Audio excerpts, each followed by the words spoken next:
better choice and a different vision. Our forthcoming budget is our obligation to you, to show you how we would do things differently, how we will cut spending to get the debt down, help create jobs and prosperity, and reform government programs. Yes, we can.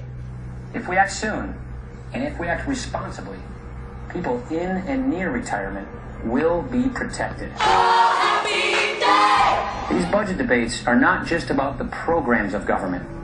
They're also about the purpose of government. So I'd like to share with you the principles that guide us. They are anchored in the wisdom of the founders, in the spirit of the Declaration of Independence, and in the words of the American Constitution. They have to do with the importance of limited government and with the blessing of self-government. What does it mean?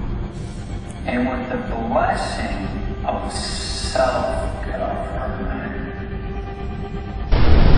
Please, Master, give me back a little bit of what you have stolen.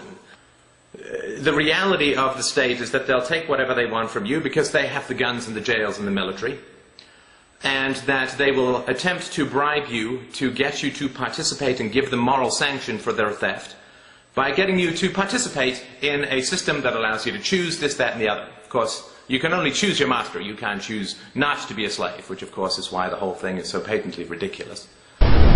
We believe government's role is both vital and limited to defend the nation from attack and provide for the common defense, to secure our borders, to protect innocent life, to uphold our laws and constitutional rights, to ensure domestic tranquility and equal opportunity, and to provide a safety net, to help provide a safety net for those who cannot provide for themselves.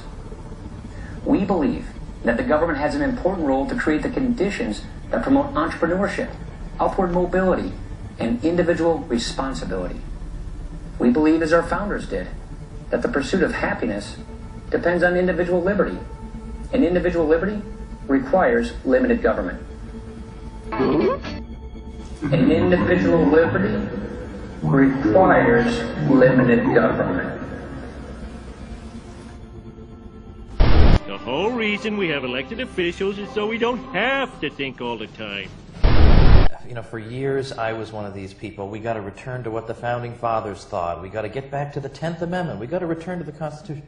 And you know, as the years go on and you see that you observe this government and how utterly removed it is from the government we were intended to have.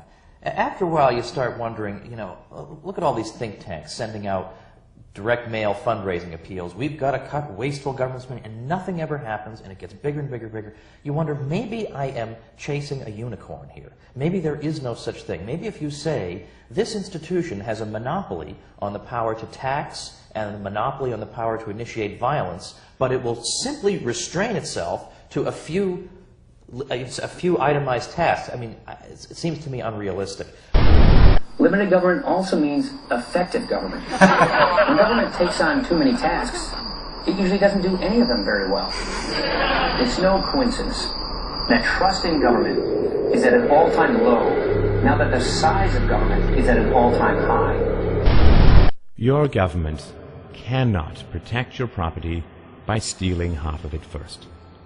It cannot protect your life by threatening you with endless violent edicts.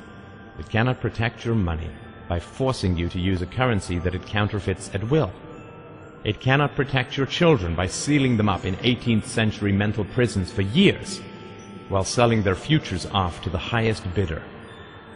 Statism has its churches, its symbols, its deities, its rewards and punishments. And it relies on the control and abuse of children. The parallels are obvious and endless.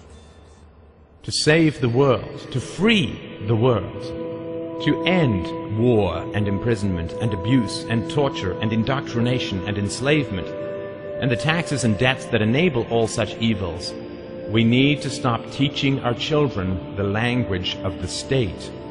If we raise our children without aggression, without raising our voices, without raising our hands, without bullying, without control, without punishment and manipulation, with gentleness and firmness and love, they will never fear authority. They will never submit to a brutal hierarchy.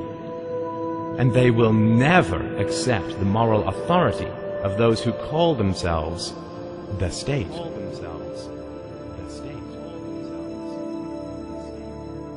It's impossible for any one human mind to amass all the knowledge that would be necessary if you wanted to centrally plan society. Everybody's got his own localized knowledge. You wouldn't know where to begin. It would be impossible, it would be the height of hubris to think you could substitute your judgments for the judgments of hundreds of millions or billions of people who actually have the relevant knowledge necessary.